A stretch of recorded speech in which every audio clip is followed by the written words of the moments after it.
అసలు నాకు భయం వేస్తుంది సార్. నమస్తే, మీ పేరు సార్? నా పేరు షేక్ మొహమ్మద్ రఫీ, ఓల్డ్ రాజరాజపేట. సార్ ఏం చేస్తారు సార్? ప్రస్తుతం ఒక ఓన్ షాప్ నడిపిస్తున్నాం. సరే ఏంటి సార్, 2 సంవత్సరాలు అయింది కుటుంబ ప్రభుత్వం వచ్చి. గత 5 ఏళ్ల పాలన చేశారు, ఈ 2 సంవత్సరాల పాలన చేశారు కదా. అసలు ఏంటి, ఏమైనా తేడా ఏమైనా కనిపించిందా ఏంటి సార్? అసలు మీ ఉద్దేశం ఏంటి? తేడా కనబడింది సార్, కొద్దిగా మార్పు కనబడింది. అంటే ఏ పరంగా కనిపించింది? ఏ పరంగా అంటే అభివృద్ధి పథకాలు తొందరగా సాగుతున్నాయి, ప్రజలకు తొందరగా అందుబాటులో వస్తున్నాయి. గత ప్రభుత్వంలో అభివృద్ధి సాగలేదు, కానీ కొన్ని ప్రాజెక్టులన్నీ ఆగిపోయినాయి, అవి ముందుకు సాగుతున్నాయి. ఇప్పుడున్న నాయకుడు, కూటమి నాయకుడు, విజయన్ నాయకుడు, అనుభవం ఉన్న నాయకుడు, సీనియారిటీ పదంగా ఏదైనా ముందు సాగుతుంది. అతని వల్ల పెట్టుబడులు రావడమే కానీ పెట్టుబడులు తిరిగి వెళ్ళడం జరగట్లేదు. అంటే పక్కన గత పాలకులేమో చంద్రబాబు నాయుడు తీసుకొచ్చింది ఏమీ లేదు, గత ప్రభుత్వ హయాంలో మేము తీసుకొచ్చిన కంపెనీస్కే చంద్రబాబు తన పేరు మార్చుకుని క్రెడిట్ చోరీ చేస్తూ గొప్పలు చెప్పుకుంటున్నారని చెప్పి అంటున్నారు. మరి దాని మీదేనా సార్ మీ ఉద్దేశం? 4 సార్లు ముఖ్యమంత్రి అయిన చంద్రబాబు నాయుడు 2 సార్లు ముందు ప్రభుత్వం నడిపేది. గత ప్రభుత్వ పాలకులు 2 సార్లు నడిపించిన వాళ్ళు ఏం తెచ్చారు మీరు వెరిఫికేషన్ చేసుకోండి, దాన్ని సర్దు చేసుకోండి, తెలిసి కొద్ది ఏం తెచ్చాడు. ఇప్పుడు అమ్మ ఒడి అన్నాడు, ఇంతకుముందు ఉన్నది, తల్లి వందనం ఇంతకుముందు ఉన్నది, వ్యవసాయ రైతు ఇది వందనం ఉంది, ఇవన్నీ ఇంతకుముందు ఉన్నాయి. దాన్ని పెంచి పెంచేసాడు. గత ప్రభుత్వం పింఛన్ ఎంత ఇచ్చింది, ఈ ప్రభుత్వం ఎంత ఇస్తుంది ప్రజలకి? గత ప్రభుత్వంలో ప్రజలకి ఉచిత బస్సు అని ఆడవాళ్ళకి పెట్టాడు, చాలామంది తోడ్పడుతుంది, చాలామంది ప్రజలు దాన్ని సద్వినియోగం చేసుకుంటున్నారు. కాకపోతే అభివృద్ధి అనేది సాగుతుంది, ప్రజల్లో కొద్దిగా మార్పు వచ్చింది. ప్రజలు ఏంటంటే విజయన్ ఉన్న నాయకుడు, చేయగల నాయకుడు, సామర్థ్య గల నాయకుడు అని అందరూ అంటే ఇక్కడ మీరు అన్నట్లుగా పథకాలు మొత్తం గత ప్రభుత్వం హయాంలో ఇచ్చారు, చంద్రబాబు కూడా అవి మార్చి ఇంకా పెంచేస్తున్నానని చెప్పి ఉన్నారు. మరి అదే విషయాన్ని వైసీపీ నాయకులేమో మేమిచ్చిన పథకాల పేర్లు మార్చుకునేస్తున్నాడు చంద్రబాబు, కానీ రాష్ట్రం మొత్తం మాకంటే ఇంకా అప్పుల పాలు చేశారు చంద్రబాబు అని చెప్పి వైసీపీ నాయకులు మాట్లాడుతున్నారు. సార్ మరి ఏంటి, గత ప్రభుత్వంలో అప్పుల పాలు అయిందంటారు, ఈ ప్రభుత్వంలో అప్పుల పాలు అయిందంటారు? పథకాలు అన్నవి ఇప్పుడు ప్రభుత్వం ఏర్పడేది అప్పుడే పథకాలు ఏర్పడతాయి. ఆ పథకాలని దాని తోడు కొద్ది పథకాలు కలిపి కొన్ని దాన్ని అభివృద్ధి చేయడం సాధించేస్తారు. పథకాలు అన్నవి ఏ ప్రభుత్వం ఏర్పడే పథకాలు అన్నది పెడతారు. ఎవరికి ప్రజలకి పథకాలు లేనిది ఏది జరగదు. ఏ పథకం అన్నది ఏ ప్రభుత్వం ఏర్పరిచింది, దాన్ని ముందుకు సాగించే వాళ్ళే ప్రభుత్వం. దాన్ని వెనక ముందు చేసి ముందుకు సాగించి పథకాలు ప్రజల్లో అందుబాటులో ఉండి ప్రజలకి సమస్యలు తీర్చేవాళ్లే ప్రభుత్వం. గత ప్రభుత్వంలో సమస్యలు తీరినాయి, కాకపోతే ప్రజలకి చాలా ఇబ్బందులు పడ్డారు. పని లేక, ఇబ్బంది లేక చాలా ఒత్తిడి జరిగింది. మనం ఇప్పుడు ప్రస్తుతం అనుకోండి, ఇప్పుడు అమరావతిలో ఎంత కన్స్ట్రక్షన్ జరిగింది, ఎక్కడ దేశాల నుంచి వచ్చి పనిచేస్తున్నారు, ఇక్కడ మనం లోకల్గా ఎంతమంది పనిచేస్తున్నారు, వాళ్ళకి రోజానికి కూలీ అందుబాటులో ఉంటుంది. గతంలో పనులు లేక ఇబ్బంది పడి చాలామంది అవస్థలు పడి రోడ్ల పాటలు పడ్డారు. అంటే మరి ఈ రోజున అమరావతి విషయాన్ని కూడా గతంలో జగన్మోహన్ రెడ్డిగా అమరావతి ఇక్కడ ఉంటేనే బాగుంటుందని చెప్పి మాట్లాడిన మనిషి ఈ రోజు మావిగాని పేరు, కొత్త పేరు తీసుకురావటం ఏంటి సార్? దాని వెనకాల ఏమైనా ఉద్దేశం ఉందంటారా? మావిగానికి అర్థమే లేదు. మావిగాని అంటే ఏంటి అసలు?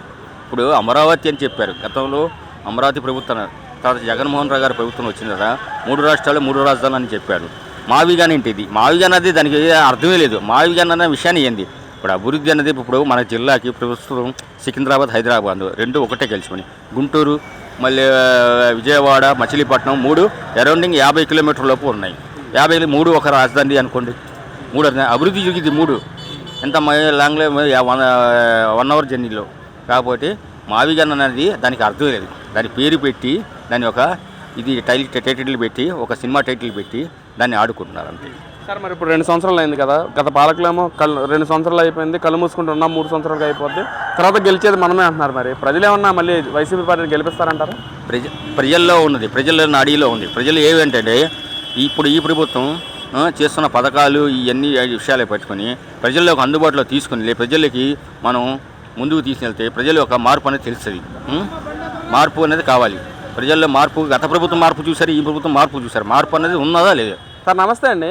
మరేంటి నిన్న కూటమి ప్రభుత్వ నాయకులు వైజాగ్లో గూగుల్ శంకుస్థాపన చేయడం జరిగింది. మరి అదేవిధంగా వైసీపీ నాయకులేమో అసలు గూగుల్ కంపెనీ తీసుకొచ్చిందే మేము, చంద్రబాబు లోకేష్ గొప్పలు చెప్పుకుంటే మేమే తీసుకొచ్చని చెప్పి క్రెడిట్ చోరీ చేస్తా ఉన్నారని చెప్పి అంటా ఉన్నారు.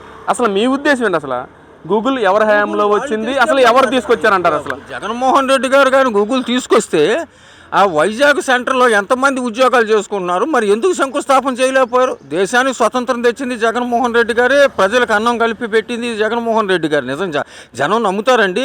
ఇప్పుడు మంచిని మంచి అనుకోవాలి. గూగుల్ కంపెనీ అనేది ఇతర రాష్ట్రాలు అనేక మంది అడిగినప్పుడు కూడా ఆ యొక్క క్రెడిట్ అనేది జగన్మోహన్ రెడ్డి గారికి వచ్చింది. ఇది నిజం. గూగుల్ కంపెనీ కర్ణాటక వాళ్ళు అడగలేదా? మధ్యప్రదేశ్ అనేక రాష్ట్రాల వాళ్ళు అడిగారు కదండి. ఇప్పుడు గూగుల్ అనేది ఒక వ్యక్తికి సంబంధించినటువంటి విషయం కాదు.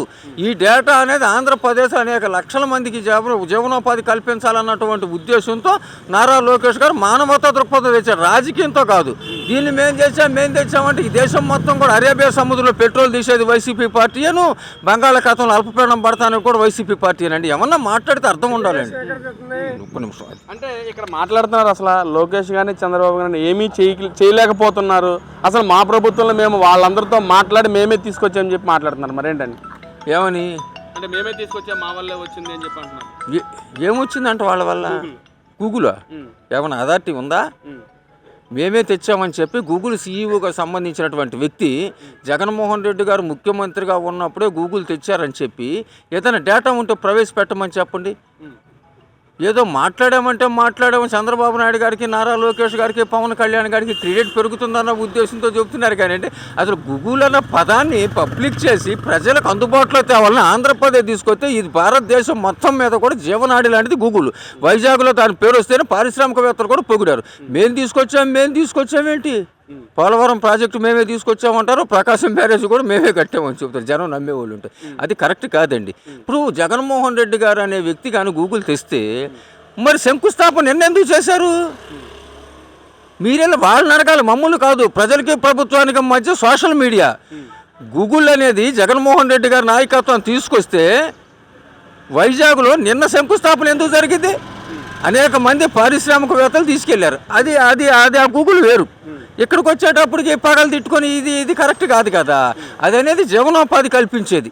అంటే ఈ రోజున రాష్ట్రంలో ఇంధన సమస్య కూడా వస్తున్న తరుణంలో అది సజ్జల రామకృష్ణారెడ్డి కూడా మాట్లాడుతూ రాష్ట్ర ప్రజలకి ఆయిలే ఇవ్వలేని వాడు కంపెనీస్ ఎలా తీసుకొస్తారని చెప్తే ఎవరు నమ్ముతారని చెప్పండి. కేంద్ర ప్రభుత్వాలు ఎత్తాయండి. ఏ ముఖ్యమంత్రి అయినా కానీ రాష్ట్రానికి సంబంధం ఉండదు. విమానాలు, రైళ్లు, రోడ్లని నాకు తెలిసి చెబుతున్నారు. అది ఎవరు ముఖ్యమంత్రి ఉన్నా కేంద్రానికి సంబంధించిన ప్రాజెక్టులు రాష్ట్రానికి ఎట్లా వస్తాయండి? మీరు నాకు నాలెడ్జ్ లేక చెప్తున్న నాలెడ్జ్ ఉండి కాదు, మీరు తెలుసు కదా. కేంద్రం ఇప్పుడు జగన్మోహన్ రెడ్డి గారు ముఖ్యమంత్రి అయినా, చంద్రబాబు నాయుడు గారు ముఖ్యమంత్రి అయినా పెట్రోలు, డీజిలు, విమానాలు, రైళ్లు ఇవనేది కేంద్రానికి సంబంధించినవి. అంతేగాని మన భారతదేశంలో లేవు ఆ గన్లు. అక్కడ ఇరాన్లో కానీ, ఇరాక్లో కానీ అక్కడ యుద్ధం సంభవిస్తే మన ఆంధ్రప్రదేశ్ రాష్ట్రానికి సంబంధించినటువంటి విషయం కాదు ఇది. ప్రపంచ దేశాలు మొత్తం కూడా ఈ యొక్క ఆయిల్ సంక్షోభం అనేది ఉన్నది. దానికి ఇప్పుడు ఆంధ్రప్రదేశ్లో పండే పంట ఇవ్వకపోతే ఆ ప్రభుత్వం మీద మైనస్ అయింది. పంట పండే సాట పంట అందుబాటులో లేదంటే మీరు ఆలోచించండి. ఇవాళ నిమ్మకాయలు 60 రూపాయలు అమ్ముతున్నాయి. నిమ్మకాయలు పండించే వాళ్ళు కూడా రైతే కదా. ఒకప్పుడు నిమ్మకాయలు తీసుకెళ్ళి అంటే రైతు గిట్టుబాటు ధర కలిపితేనేమో గొప్ప, గిట్టుబాటు ధర కలపకపోతే అది కరెక్ట్ కాదు కదా. నిమ్మకాయలు మార్కెట్లోకి వెళ్ళండి, ఎంత రేటు పలుకుతున్నాయో. అంటే ఎలా చూడొచ్చు అంటారు? ఇటు పక్కన వైసీపీ నాయకులంతా ఆయిల్ దృష్టి మీద పెడుతూ చంద్రబాబు వాళ్ళు ఇదంతా జరిగిపోయింది, రాష్ట్ర ప్రజలు కూడా చంద్రబాబు చేయలేకపోతున్నారు అంటున్నారు. చంద్రబాబు నాయుడు చేయలేకపోతారు, ప్రజలు నిర్ణయిస్తారు. కానీ ఇచ్చేసేయండి. చిన్నదానికి పెద్దానికి ప్రభుత్వాలకు చంద్రబాబు నాయుడు కేంద్ర పెట్రోలియం శాఖ మంత్రి. ఆ మాటలు అడగండి. మీరన్నా చదువుతాడు. ఎవరైనా కేంద్రానికి సంబంధించింది కాదు, దేశంలో లేదండి. అబద్ధం కాదు, నా కళ్ళుండి మాట్లాడుతున్నా. భారతదేశంలో లేవు గన్లు. అది ఇరాను, ఇరాకు, సౌదీ, ఇతర దేశాల్లో ఉండయి. సరే అప్పుడు ప్రజలు నిర్ణయిస్తారు. కానీ చేసేయండి. దానికి ఎవరేం చెప్తారు? వాళ్ళు మాట్లాడే వాదనలు ఏంటంటే రాష్ట్రంలో ఎక్కడ కూడా, రాష్ట్రం నలుమూలలో కూడా చంద్రబాబు ఏమీ చేయలేకపోతున్నాడు. ఈ రోజున పెట్రోల్ బంకుల్లో కూడా వెళ్ళి చెలో పెట్రోల్ బంక్ అంటూ యాత్రలు కూడా చేయండి అని చెప్పి అంటున్నారు. పార్టీకి వెళ్ళి మాట్లాడితే కొద్దిగా స్పందన వచ్చిద్దాం. వెళ్ళమని చెప్పండి. కేంద్రంలో ఇప్పుడు పెట్రోల్ సంక్షోభం అని దానికి చంద్రబాబు నాయుడు ఇంకో ముఖ్యమంత్రి కాదండి. ఇప్పుడు మొన్న బోర్డులు పెట్టారు, నేను క్యూలో నుంచున్నారు, మళ్ళీ ఖాళీగా ఉందని చెప్పారు. అసలు కేంద్ర ప్రభుత్వానికి లేకపోతే ఇరాన్ వెళ్ళి కూర్చోండి. అఖిలపక్ష సమావేశం తరఫున, టీడీపీ తరఫున, వైసీపీ తరఫున వెళ్ళి అక్కడ సంక్షోభాలు తీసుకొచ్చి చంద్రబాబు నాయుడు అయినా జగన్మోహన్ రెడ్డి అయినా అసలు పెట్రోల్ దానికి మనకి సంబంధం ఉండదు. ఒకవేళ ఏదైనా సంక్షోభం వచ్చింది అనుకో, మైనస్ అయితే ప్రజలు నిర్ణయిస్తారు. దానికి నువ్వు చెప్పేది ఏముంది చెప్పండి. దానికి నా చేతిలో పని కాదు కదా. అది ఎవరు ముఖ్యమంత్రి అయినా కానీ రాష్ట్రంలో పెట్రోల్ కానీ, డీజిల్ కానీ, ఇంధన కొరత అనేది కేంద్రానికి సంబంధించింది. ఆ కేంద్రం వాడు సరిగ్గా పరిపాలన ఆ పెట్రోల్ అందుబాటులో తేలేకపోయారంటే అది ప్రజలకి ఏదైనా నష్టమైతే వాళ్ళకి తెలుసు కదా. అసలు నాకు భయం వేస్తుంది.